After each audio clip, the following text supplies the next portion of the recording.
the one that came to mind straight away was Robinson Crusoe. It's basically a guy who's traveling, I think, to Portugal, and he gets shipwrecked 3 times, and the hardships that he goes through and how he gets back home, and his conversion to Christianity in the midst of that.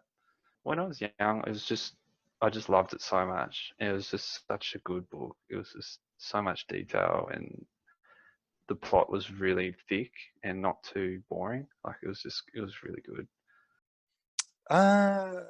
Catch Me Too, for sure. Kind of seminal postmodern work. And the easiest way to explain it, the author was asked about it in a press interview. And the interviewer said something like, how do you feel knowing that you'll never write a book this good again? And he said, not too bad, no one else will either. It's so funny, and it's so kind of complex, and it's such good criticism of so many things, and particularly the absurdity of war when we're living in a very connected way already. It's like this inevitable self-harm of conflict, but not directly approached kind of in the abstract. So it kind of creeps up on you, and by the end, all the dots are connected really nicely. It's good. Oh, with the books, I've just been reading all the, growing up, I just read like physics, chemistry, science, and this and that, the other. Like, and there's no story type books in our country. Like, we don't really get into stories or fictions or dramas like Harry Potter or anything, because it's just too much. It's like we want to study and become a doctor or engineer. We don't think about reading some like plots or anything. So in this question, it's like I don't really have a really book, but since I've been practicing my religion now.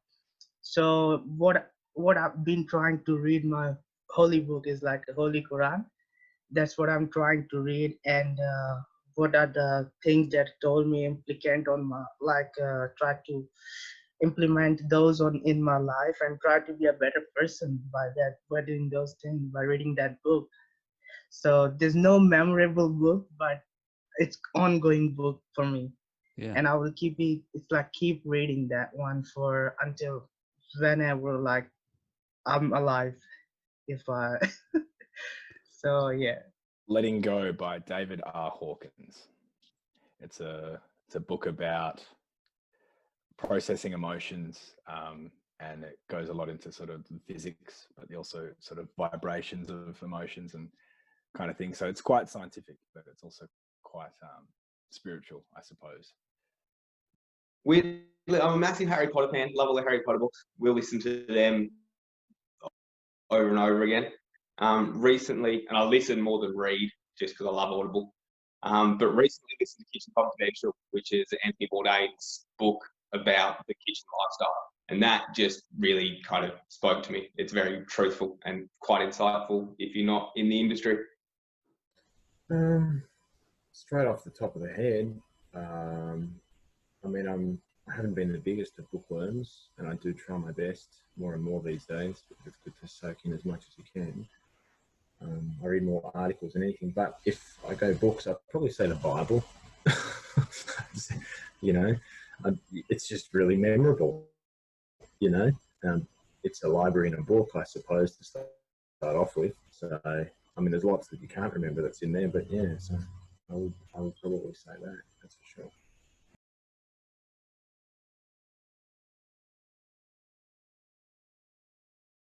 One that always comes to mind, it's a bit boring, but I would love to go to Canada. Like, I just want to explore the bush and the wilderness, and I just think there's a good culture there, and the sports there.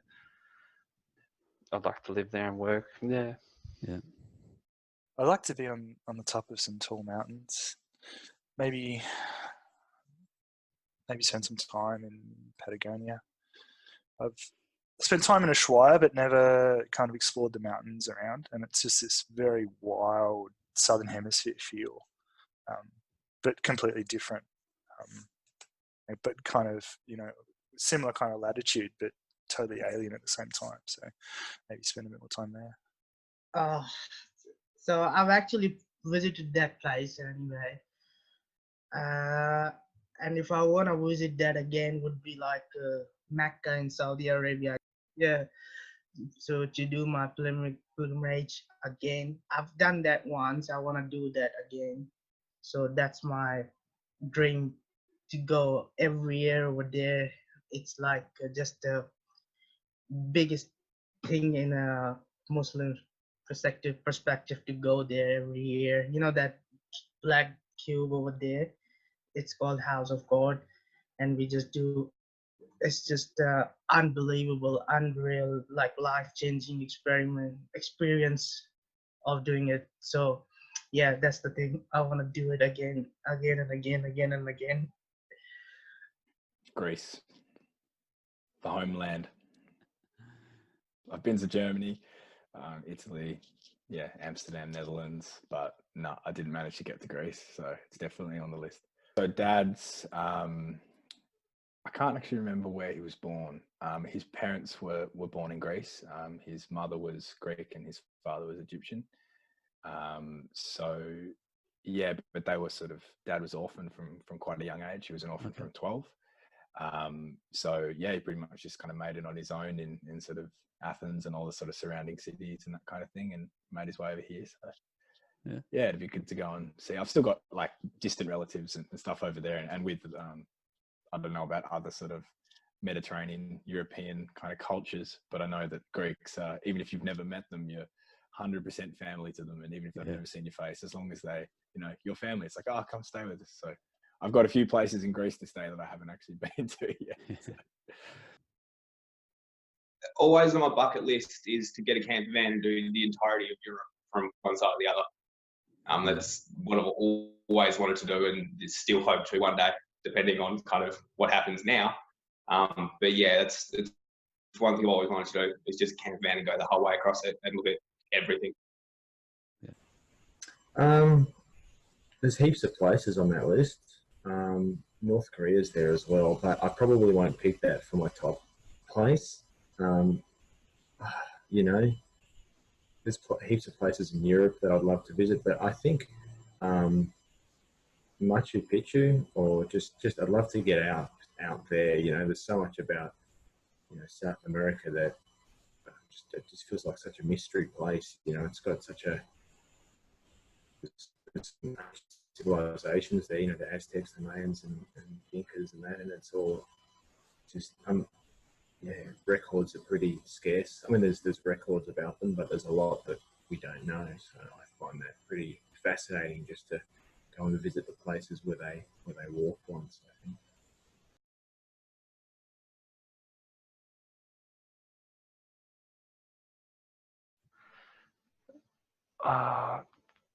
Probably Joker. Yeah. In the Batman series, they just got the best villains, like Joker or Bane. Bane really struck out. Yeah. Probably Joker. Movie villain. Nurse Duckett from One Flew Over the Cuckoo's Nest. Just this. Yes. It's the. And it probably tells you a lot about my psychology in particular, but it's that kind of overbearing and controlling kind of facetiousness and constant condescending, and the extreme power imbalance. I found it's like the like a Dolores Umbridge. It was the kind of reinvention of Nurse Duckett, and it's just infuriating. It made you so angry. It was the perfect villain, and so well kind of played. Oh, memorable villain. Oh, hang on. Villain. I don't know. I've just been watching a season. I would say I would like the character Walter White, the Breaking Bad. Yeah, I've been watching I just completed Breaking Bad. I don't know if he's a hero or he's a villain, but I think so. I liked his story. Yeah. Brian Caston. I don't know what did I say. His acting is amazing, and yeah, it's just I really love. I like Jesse Pinkman as well, but I don't know what he is. Yeah. But like yeah, that Walter White, that character, I really he's just evil. Like just he gets away with everything, and he just plans and plots really good. Oh, that's a really good one. I'd say The Mask. I don't necessarily know that he's a villain, but he gets up to some evil stuff. So, yeah, I'm a Jim Carrey fan. So, Okay. yeah, it splits the crowd, that's for sure. Yeah. Oh, movie villain. Oh, the first one that comes to mind, honestly, is just Saw. Is the villains in Saw? I think that's done quite well. It gets a bit weird. The storyline kind of it definitely ends up being a bit mass produced. The first one itself is amazing. Was made in Sydney by a couple of Aussie guys, Yeah. and they tried to sell it to a couple of Aussie publishing companies, and no one wanted it. No one thought it would sell, so they had to take it to America before it got actually put out on the market, and ended up being what it was. But the first one, just the way it's done is really good.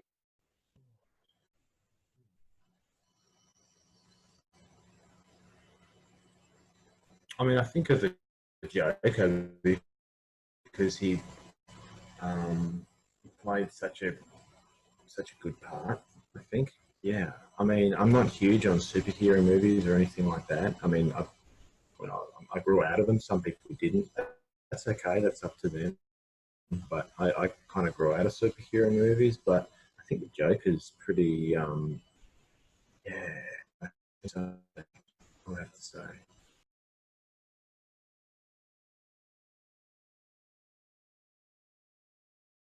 Banksy. Yeah.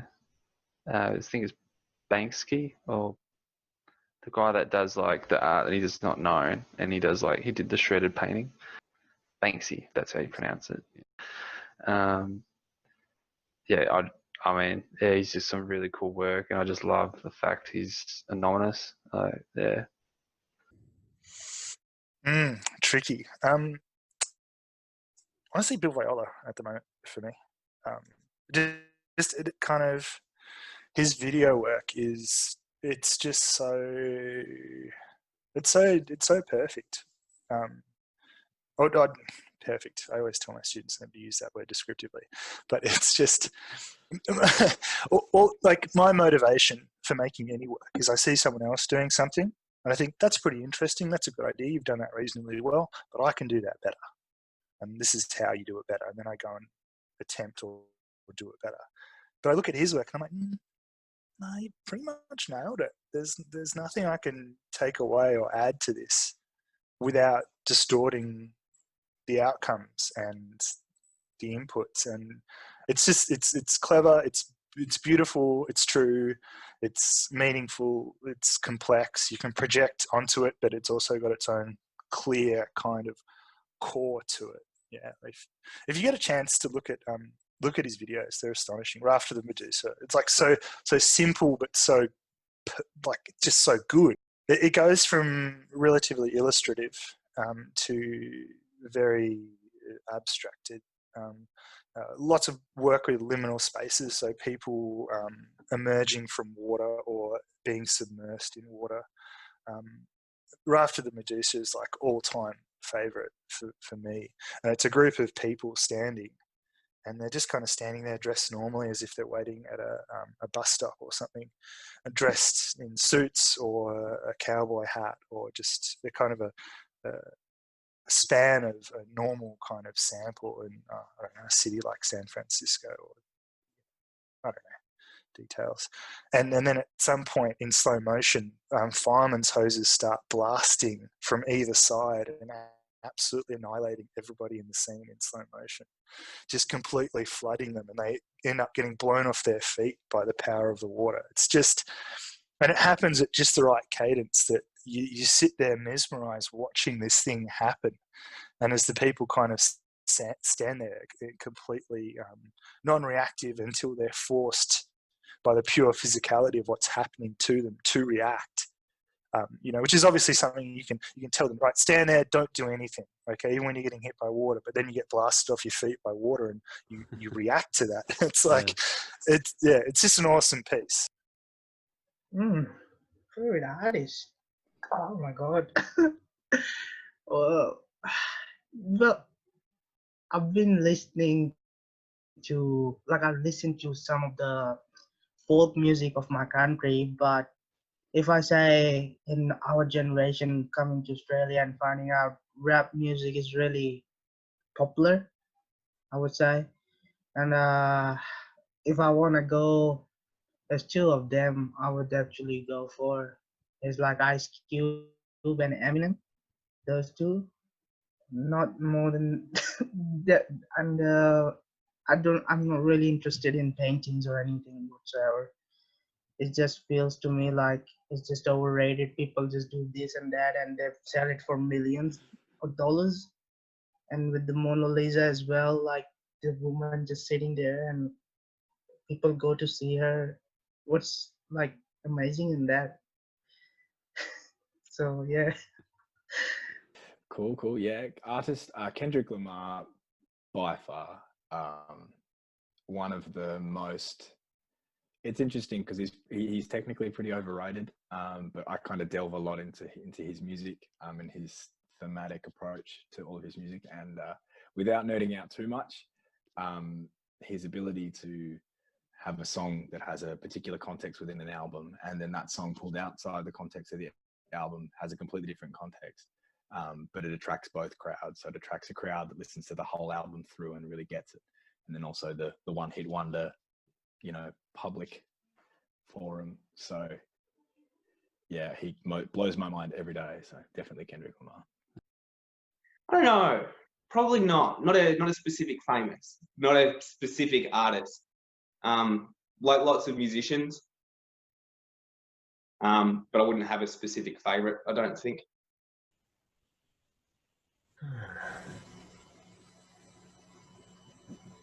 I do, but it's funny because I'm not. I mean, I can't remember his name. I don't go to art galleries that often, but I've seen his work in the St. Petersburg National Gallery, and that's just like it's realism. I just like the realism. But I'll have to look him up. So I'm not a big art fanatic as such, but I do appreciate a good gallery, and if I see some good pieces continuously from one artist, I've written his name down somewhere. It's a very long name, but he was pre-existence of the camera. So as you can imagine, the realism, I probably realise it got really real before the camera was invented, and then after the camera, I think art. I don't know. It changed, obviously.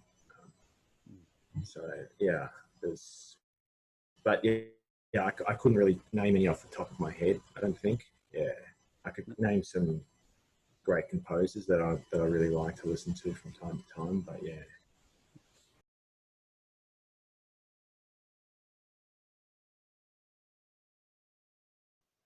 Star Trek. Better stories. Star Wars. So honestly, it's not worth discussing, Paul. I think we should just move on. I haven't watched any of them.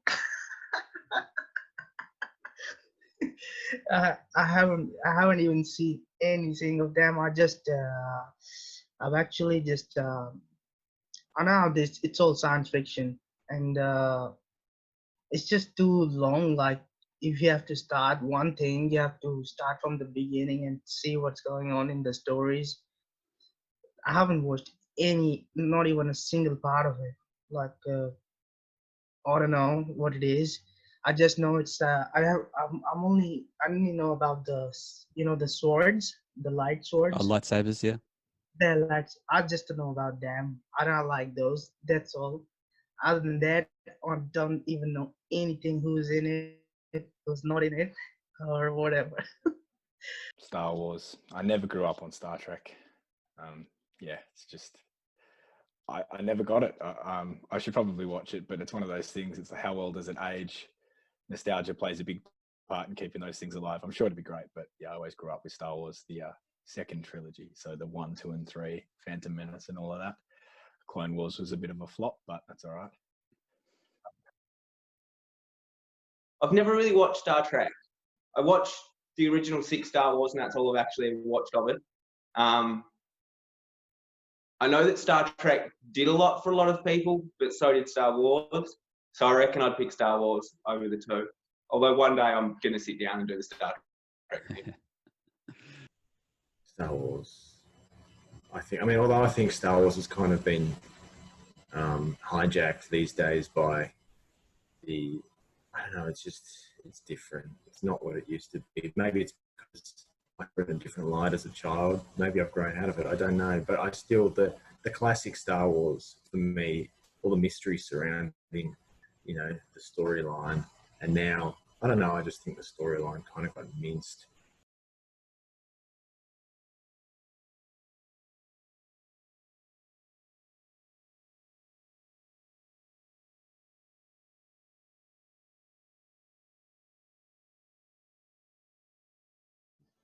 I had a hard think about this one. So Nikola Tesla, Jesus Christ, and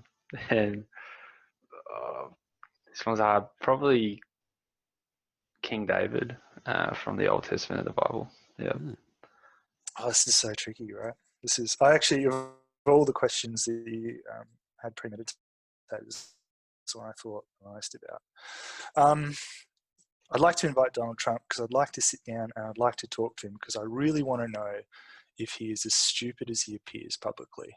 I really want to know if he's playing 4D chess. I don't think he is. But if I had him to dinner, I could talk to him for an extended period of time and actually work out what's going on. To confirm my suspicions that he's an idiot or maybe there's something else there. Who knows, because as much as he seems like a complete loon, you kind of also want to believe that he's got some sort of substance to him as well because of the position of power he's in. So maybe Donald Trump, but I'm not sure. Who else? There's in the Chauveau Caves in France.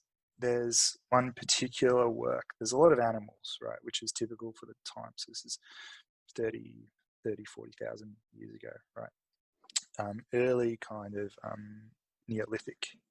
And most of the paintings are animals, but there's one painting that's half minotaur, half bull, half woman, and it's just complete. It's the only, or there's one other maybe. It's the only human figure in the whole cave. Now, I'd like to sit down with the artist and just ask him what the deal is with the half bull, half woman figure. So maybe I'd invite that man or woman along. And for the third spot, I couldn't decide between. I was thinking the obvious one is someone like Christ or Buddha or Muhammad, just to kind of sit down and be like, you must be an astonishingly charismatic person. It'd be really interesting to meet you and kind of and just feel that, because if you imagine someone who can have that sort of charismatic effect on the people around them, whatever else you believe, right? Like in a historical sense, we know they existed. They've left a mark. The rest of the kind of superstitious stuff, like I can take or leave, but that part's really interesting. Like the personal power of sitting in a room with someone that will convince you of something completely outlandish. And like all of them had ideas that were absolutely new and weird and contradictory to what existed before them. So having a chat with someone like that, any of them, would be pretty interesting. Oh, that was really hard one. I was thinking about it so much, and then I was like looking for some great people as well.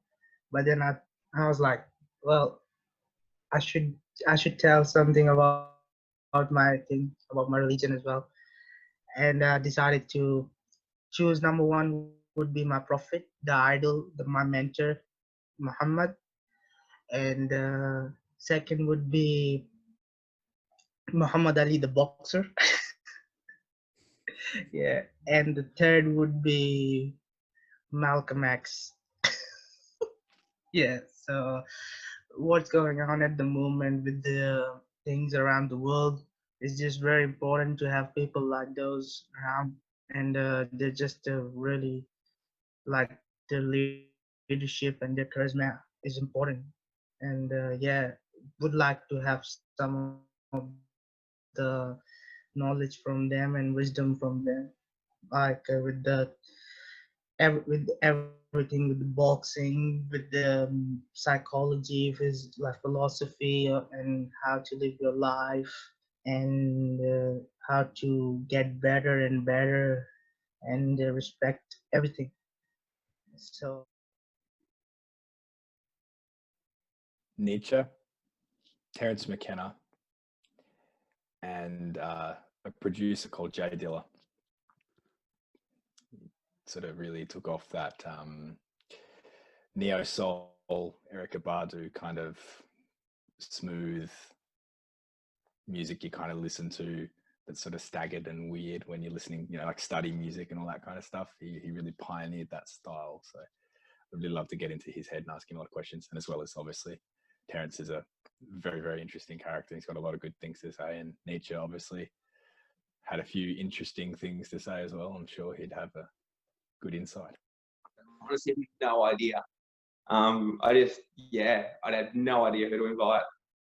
Yeah, too many people and too many different reasons to invite different people. So like, it'd be interesting to get like somebody very ancient from like ancient Egypt and things to see what life was like then. And then, you know, it'd be interesting to talk to people that are within different subgroups of different things to find out why things started the way it was and things like that. So just too many people for too many reasons. That's. I mean, there's so many guests to invite, and you've only got 3. I'd love to invite a whole table of guests, but I'd have to say, I mean, first of all, I'd have to invite Jesus. I mean, what a mysterious character. Yeah, so I'd invite Jesus. I'd invite Buddha. I think there'd be a really good conversation, and then I'd have to invite someone who's a bit barbaric as well. So maybe that would, because I think there might be some influence there. I'm not saying, I think the barbaric could be, you know, a good thing in some respects, but I think in the most part, it gets the better of people in history and they end up being the bad guy. Maybe Spartacus, you know, or Peter the Great. I'll say Peter the Great, because he was a visionary and was ahead of his time, but he suffered a horrific childhood. He saw some horrible things happen to his family, so that really shaped his outlook in life, and he became quite. I mean, he's an interesting character, like a lot of historic characters in such positions. But yeah, he built St. Petersburg and, you know, did amazing feats for Russia. But also too, he was quite ruthless. So I think that he could get some good influence from Jesus and Buddha, perhaps, and there'd be a great conversation had. And he was a smart guy too. Peter the Great. He was very smart, very, very smart. He even travelled to England to learn about shipbuilding for Russia. So, yeah, I'd say those 3.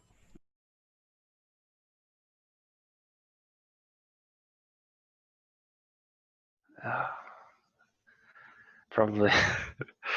Jeez, you learn a lot in 10 years. But don't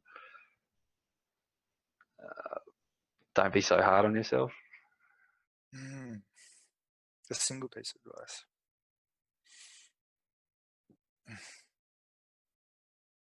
I don't know. Probably don't play as many computer games. It's a waste of time.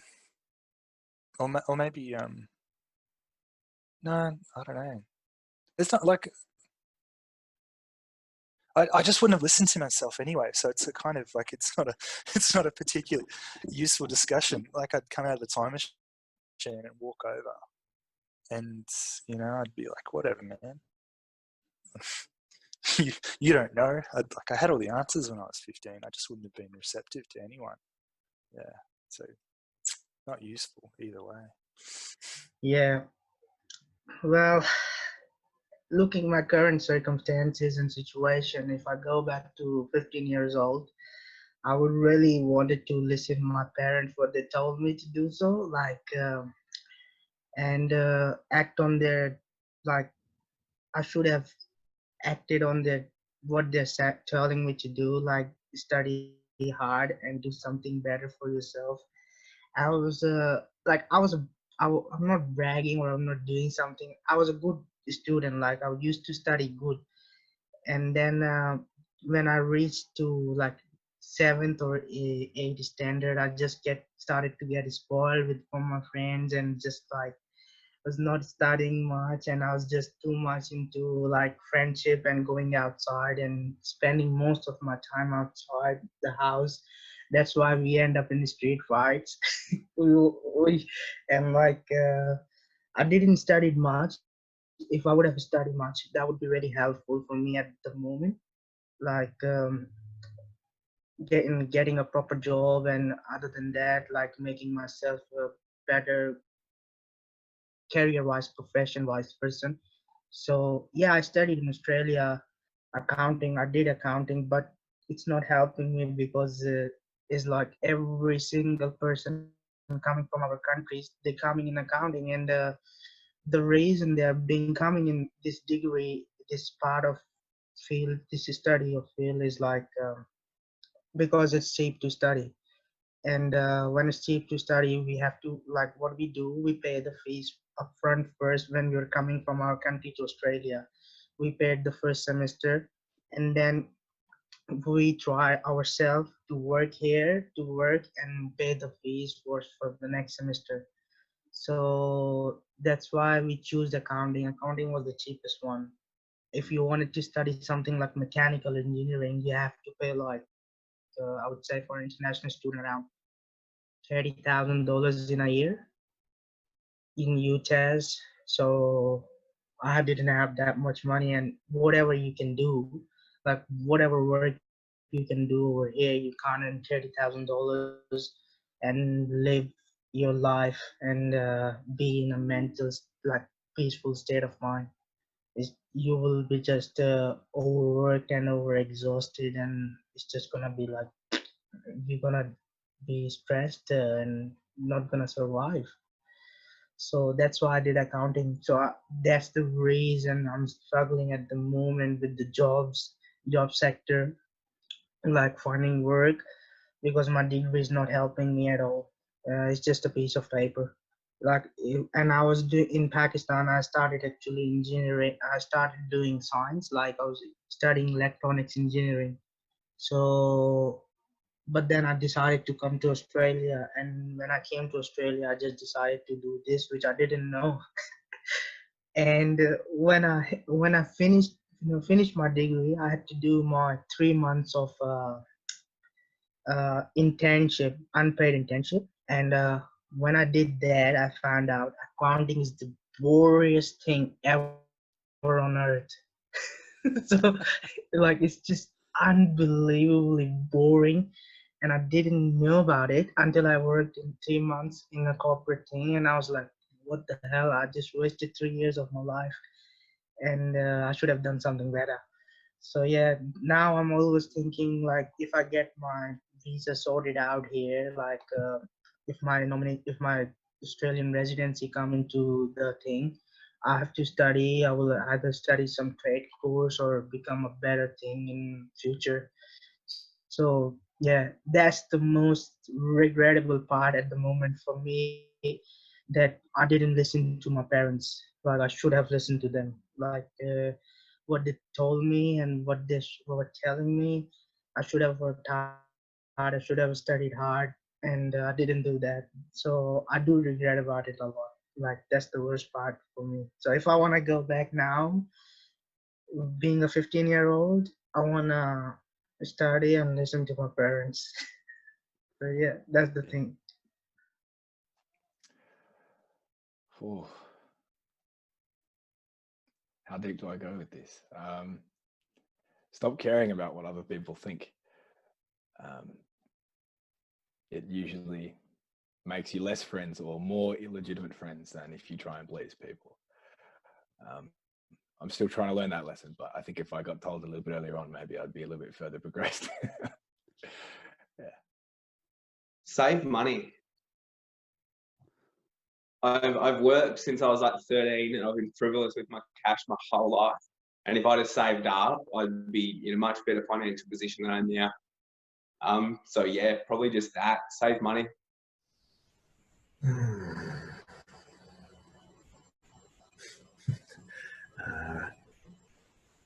Don't be stupid. Probably number one.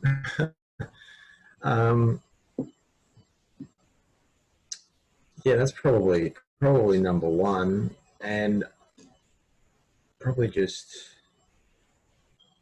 look at the bigger picture.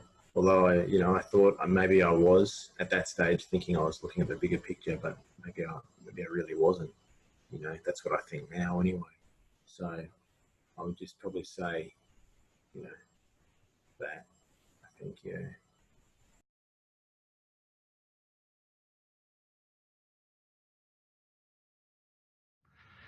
Love your neighbour as yourself. Not really. Maybe you're probably wrong, or if in doubt, be kind, something like that. But no, I don't have something that's clear. I could sit down and think about it and probably, work out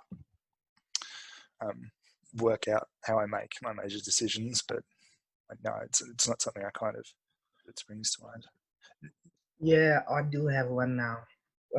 Before I had nothing, and the motto is now being healthy and fit and honest to all the people. Like no lies whatsoever.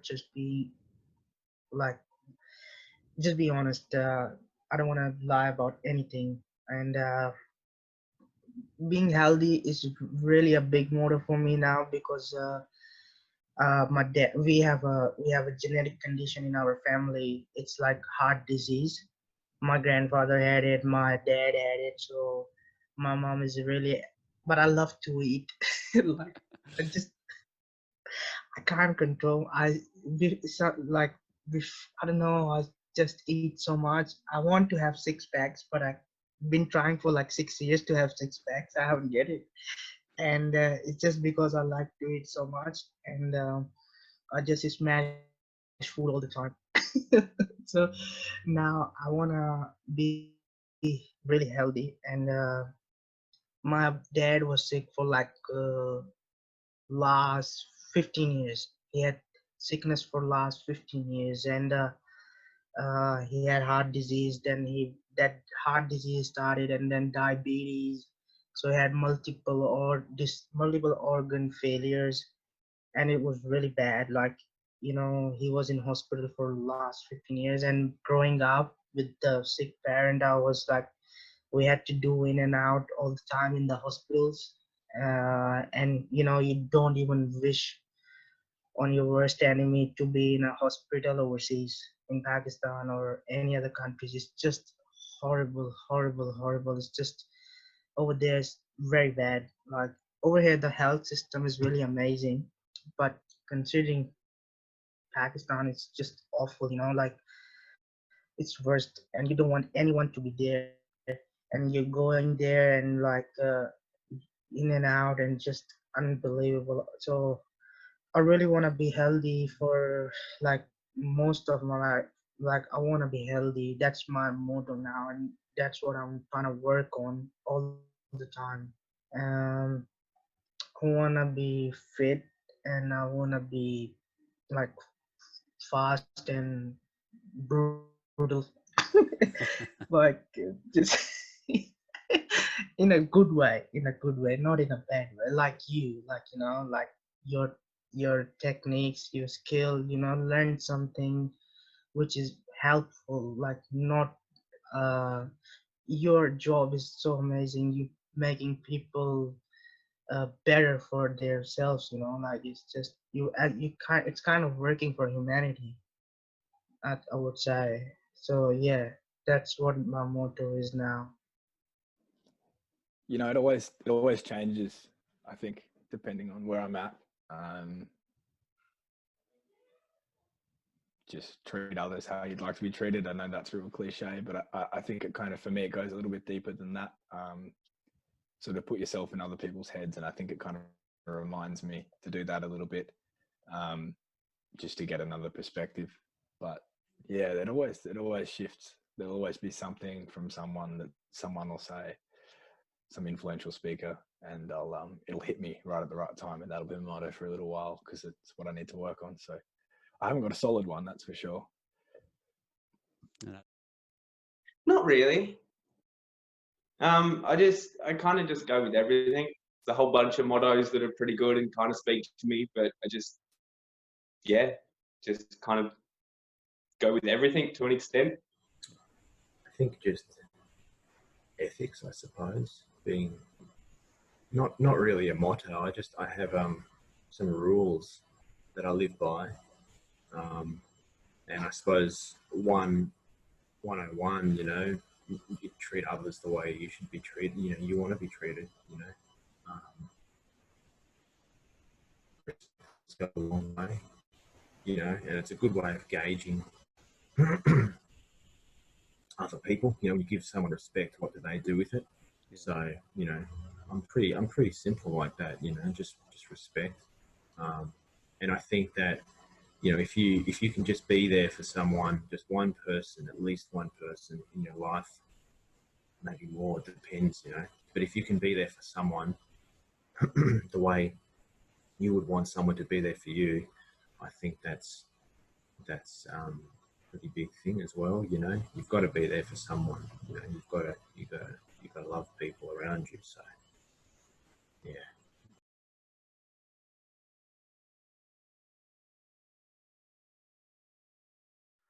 I do it first. Yeah. Like if you got a nice bit of rump steak and the fat's there, I'll go for the fat straight away. Yep. Okay. I try and mix every mouthful to average out the whole meal as much as possible. I'll save them to last. Yeah. So like for me, you know, in for example, like chicken biryani is biryani. That's the most popular rice dish in South continent. Uh, South Asia, that's like really popular. It's like, how would I say, pasta, like pasta or pizza uh, in Australian culture. I would say it's like a barbecue. So yeah, in chicken biryani is like in South Asian culture. If I'm saying South Asia, I'm bringing like all the 4 or 5 countries that exist in that region, like India, Pakistan, Bangladesh, and Nepal, Sri Lanka as well. So there's a dish called chicken biryani, and I just the leg piece, chicken leg piece. I just save that part and put it aside. And when I was about to finish, I eat that at the last. So yeah, I save the better part for the last one. Good.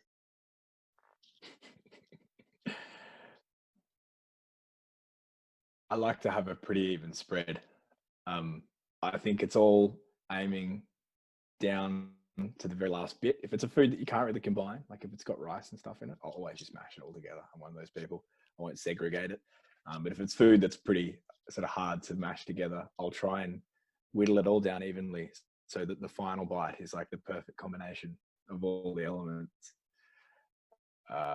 So I'll eat it all pretty evenly. I think that's a Libran thing of mine. Yeah. Oh, it depends. When I was a kid and still till now, if I'm eating like a burger and chips, I'll eat all of the chips first. Every single one of them has to be eaten. when I was a kid, chicken and chips, have to eat all of the chips first before I'd eat the chicken. But then everything else, I like to mix it all together. So it's kind of it's a mixture. It depends on what I'm eating. But if there's something that's particularly good that I'm eating, I'll save at least a mouthful of it to finish on. Yeah. I save them for last, generally. If I'm really hungry, I might have half of it, and then I'll eat the vegetables, and then I'll eat the rest of it last. But generally, I'll go heavier on the things that I'm not. I mean, I'm not very fussy overall with food, but I'll go heavier on the things that maybe I'm not as excited for, and then that way, when the plate is more or less done, I'm left with mostly the exciting part of what I want to eat.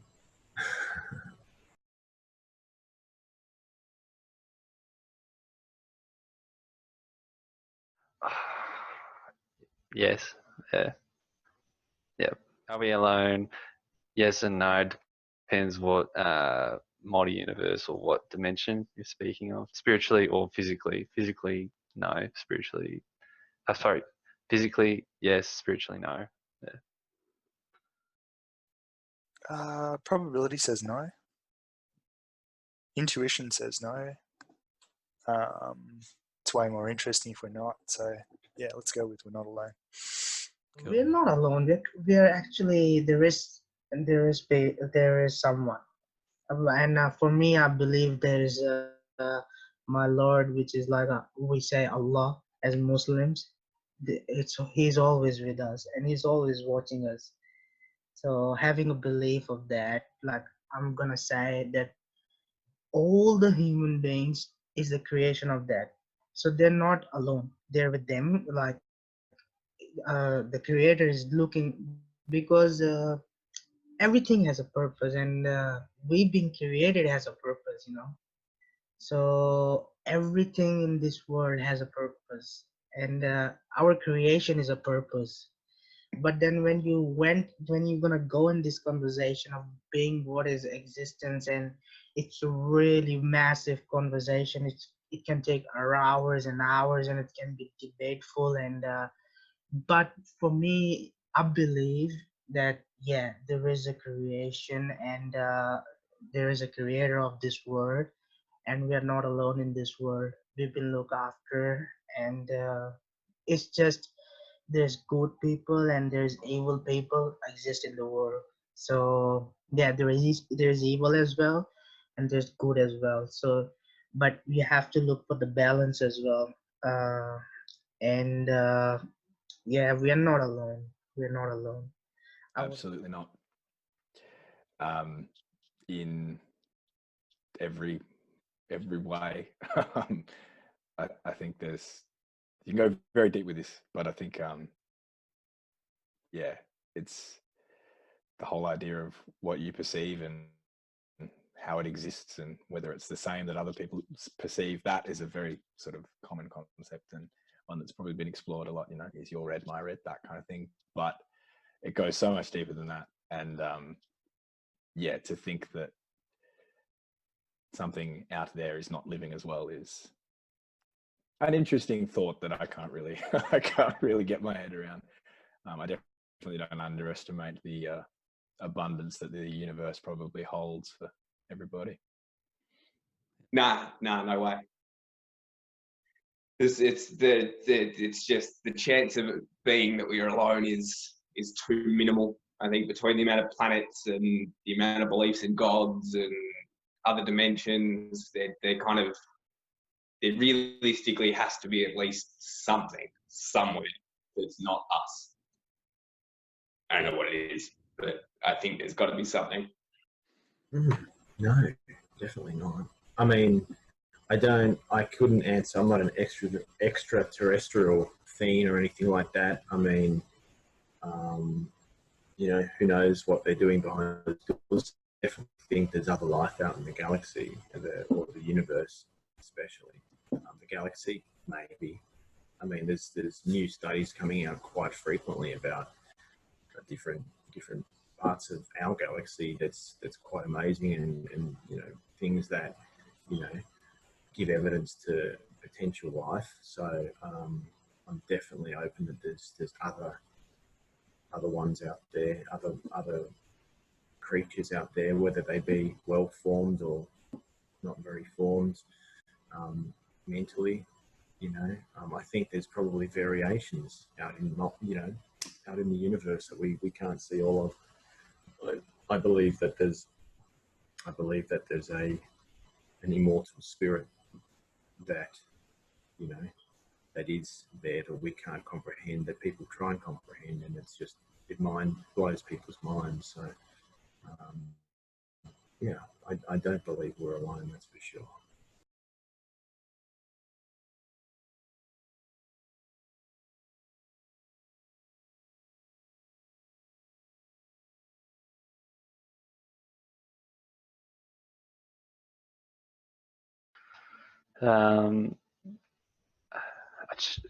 I had a really good think about this. It's a good one, but I think that there is no point in matter. I don't think I don't see the point without consciousness, without the ability to think for yourself and form your opinions and feelings in that sense. There's kind of a false dichotomy to that question in a lot of ways, and I'm going to refer with a bit of wankery to an art critic called John Berger. And when he was talking about particularly the European approach to perspective, pre-modernism, so before the idea of abstract art or arts for art's sake existed, he talked about single point perspective and the influence of the camera in European art and the idea of representation. The thing with single point perspective, it places you in the position of God. The entire scene in front of you is constructed entirely for you. And that's kind of the presumption in this question. Knowing that the only consciousness you can really know is your own consciousness. So the way that you can respond to, or the only way that I can respond to this question is to say, well, without me, what's the point of matter? I'll reject that premise and say, well, I'm not the only person. My perspective isn't the only perspective that exists. Matter exists entirely without consciousness. It doesn't require consciousness. And the universe actually ticks on quite happily without my perspective on it. Thank you very much. So it's kind of, I didn't really answer the question. I just kind of pushed it away a little bit, which is, I don't know, fucking fair enough in philosophy. Yeah. Nothing. Yep. That's I mean, there's so much in this, really, isn't it? There's so much to unpack. Obviously, we start with consciousness.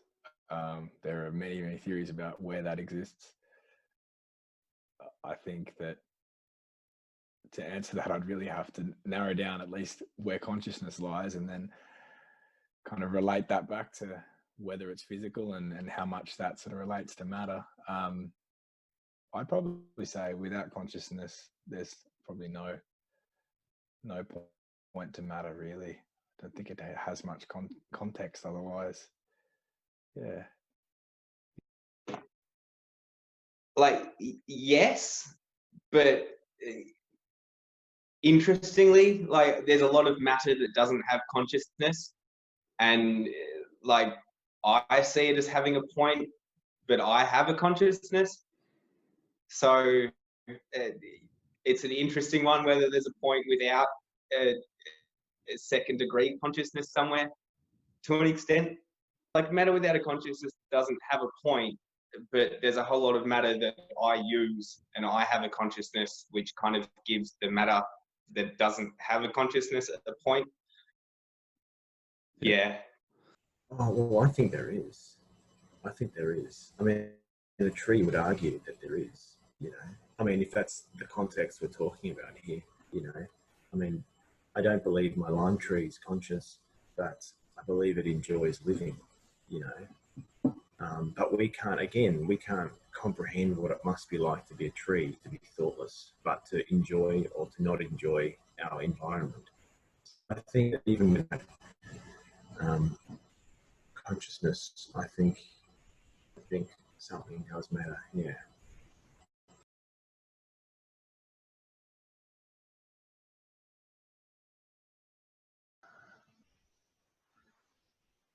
Well, because I'm a religious person, Christian, so it's hard to, you want to try and do something less biased. But from a religious perspective, I think there's a God.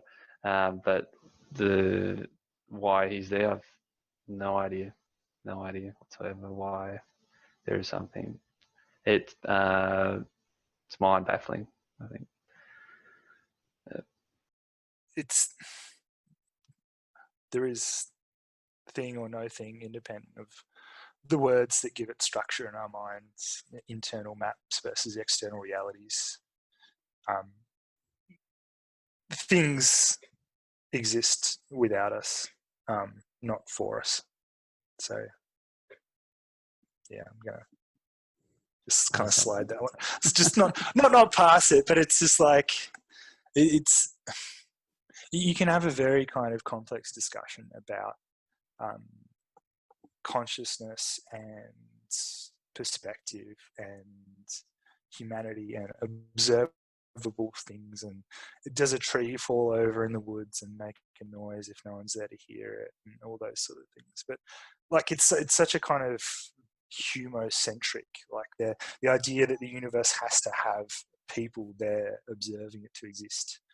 I just don't believe that. I think the universe ticks on reasonably happily without observation, without consciousness, and without things or no things. Like these are man or humans' ideas and ways of interpreting something. And if you take the human out of the equation, it doesn't really change the equation. It's still things happening, whether you've got names for them or not. If you go deep into it, like because at the point there comes a stage in your life, sometimes if you look around yourself, if you look around people, they have everything in this world, like they have the money of the world, they have the most beautiful woman they want, like as a man I'm talking about, like you have you have, and vice versa, not being sexist or anything, like you can have everything you want, but then there comes a point that there is still emptiness in your heart. Like you see some people, like they have money, they have fame, they have power, and they have everything, but they're still living the miserable life, like they're not happy, they're not satisfied, they're not content. And it can be with anything, like I've seen so many people that they have money and they have everything, but at the end of the day, they have to take sleeping pills to sleep, like and they are struggling with depression, and they're coping with depression, and dealing with mental things. And so yeah, you have to find inner peace, I would say, like inner peace. Uh, the movie Kung Fu Panda, Yep. the animated movie, Yep. Master Uguay, Master with the turtle one. Yep. Yeah. So actually, it's an animated movie, but I really take it. Well, I like what he said. Like inner peace is really important. Like you know, and I've done yoga as well.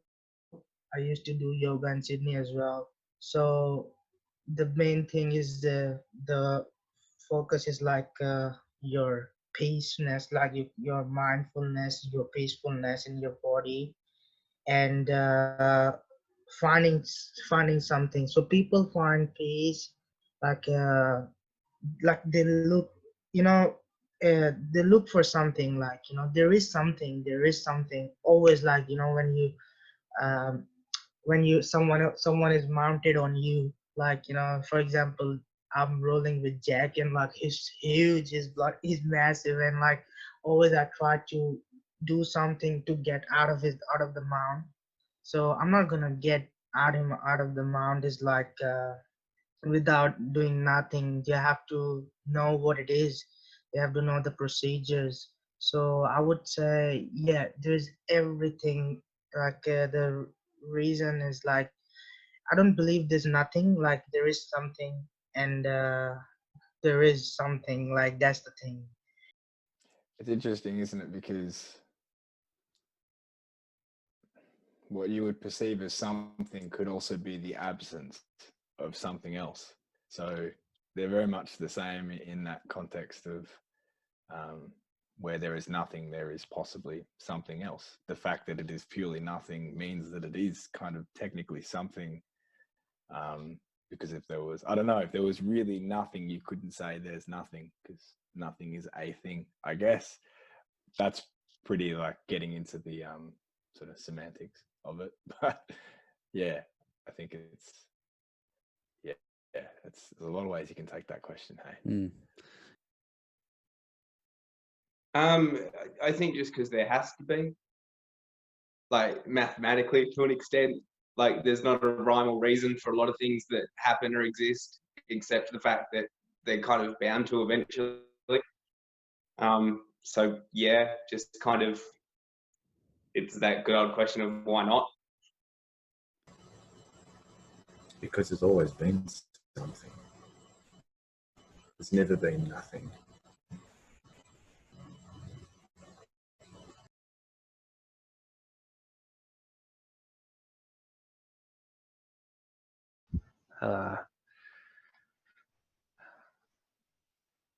Probably destroying.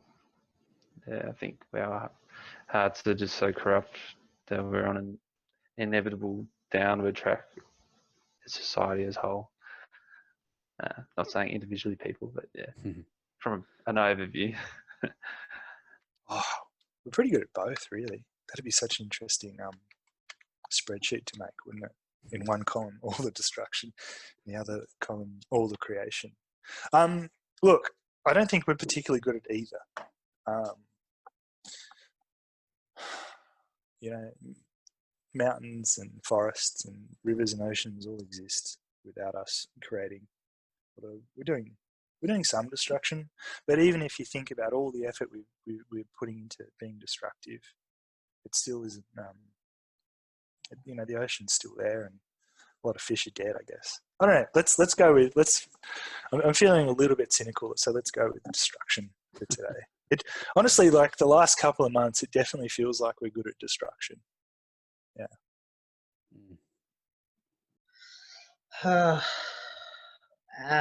Looking at current situation, destroying. It's just too much evil around the world at the moment, like, and our world is just being destroyed at the moment, like destroying, like I would say emotionally, mentally, environmentally, like just like procreation, and just you know, not being educated. So it's just we've been destroying the world too much, not using the not doing the right thing as well. And but I would say 70% of is like that, and 30% of the world is not destroying it, they're creating. So I would give a ratio to it, like 70-30. Yeah. But 70% is like the world is suffering at the moment. It's just so yeah, we're at the moment we're just destroying everything. Like we're destroying the sea, we're destroying the, like nature as well, and just being too selfish, man, like human being too selfish for them.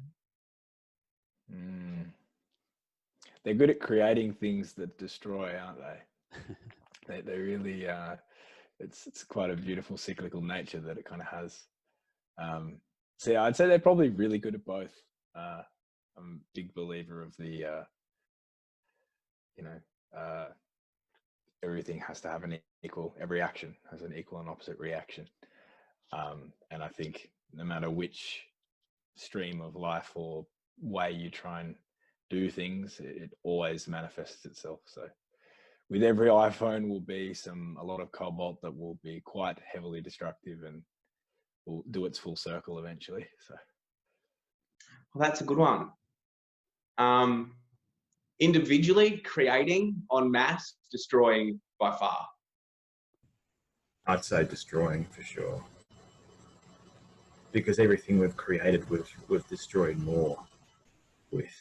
So where it's just incredible what we've achieved, but it's incredible how everything just gets used for corruption at the end of the day. I mean, look, don't get me wrong. There are definitely things being used for good that are being invented, but I personally think that because the human race is out of synchronization with our natural environment, and because we're doing harm to one another, and to the environment, to everything, I think we're out of synchronization. I think we're damaging everything. So I think destruction, unfortunately.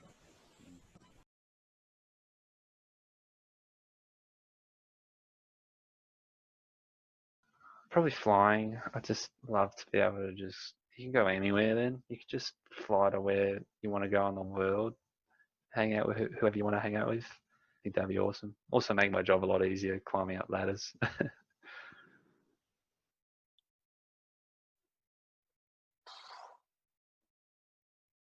Difficult. Probably something humorous. I don't know, maybe immortality, but you get lonely.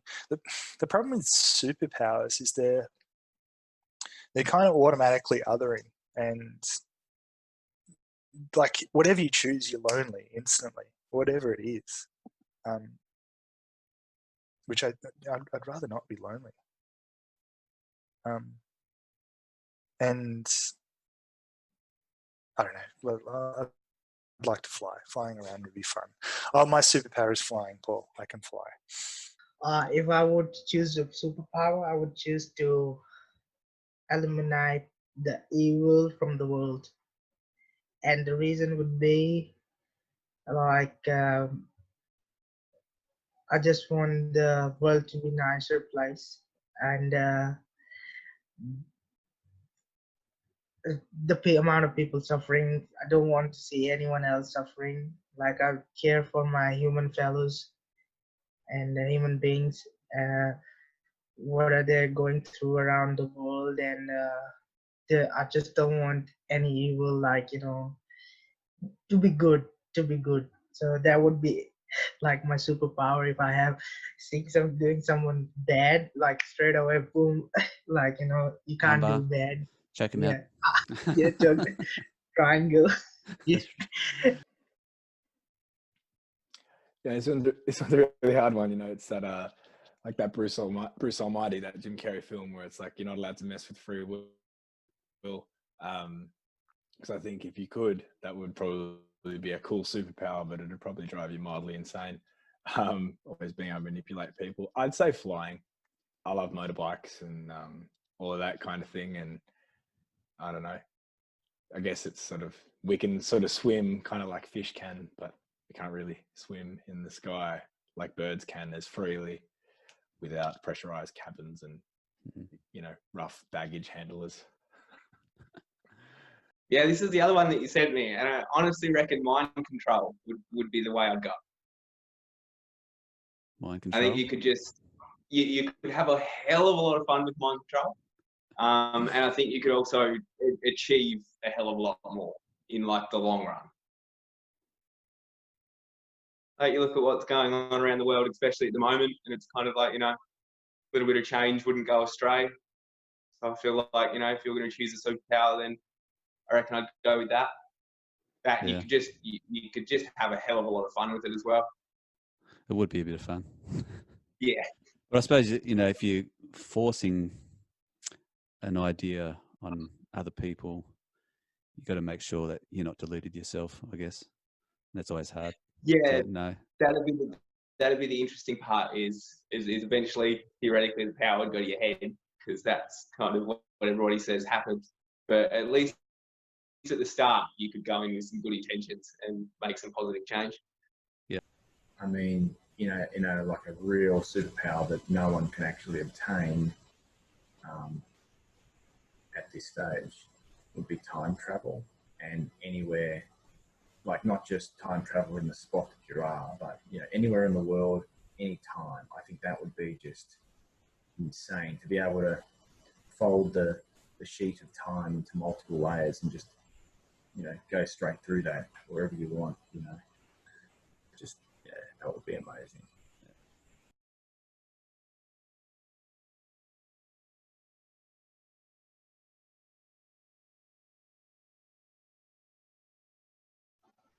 Probably future. I'd like to know what's, depending on what timeline it goes into. It's curious. You're always curious of what could be. Yeah. Future, probably. Yeah, probably the future. Like how far future? Yeah. It doesn't sound like a very accurate time machine. Like you just press it and literally nothing happens, because it's like, yeah, man, you're moving in the future just at normal speed. Like, yeah, look, I'd be interested to know how the story ends. Honestly, like that's a big thing for me, is knowing how not things end, but like, what's going to happen next, and that includes everything in life. It's kind of like why I like watching sport. It's why I like studying Part 2 history, because I'm like, cool, this is what happened then. What's going to happen next? How does this end? How does the stuff in the States resolve at the moment? How does will we learn anything about structuring our societies post-virus?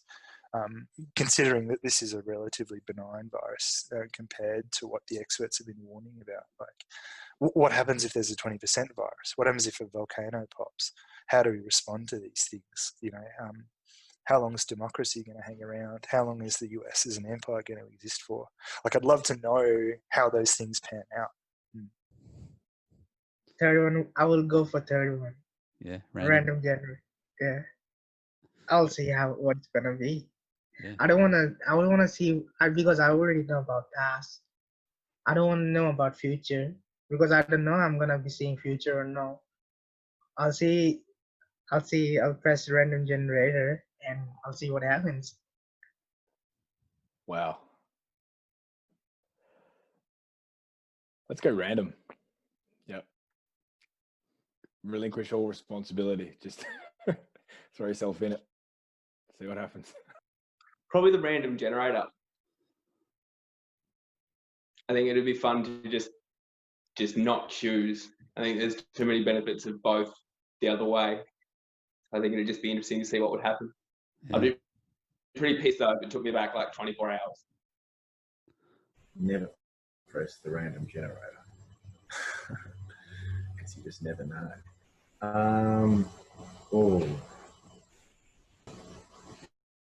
Jeez. I don't really want to see the future, to be honest.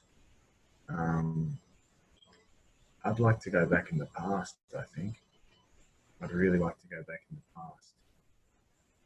Yeah, and just find a period of time where there's like a few hundred years of peace somewhere, I mean, I know, there was some horrible empires that had peace while they were expanding, but just a few hundred years of peace somewhere where you just know there's not going to be any shit going on. Pardon my language, sorry.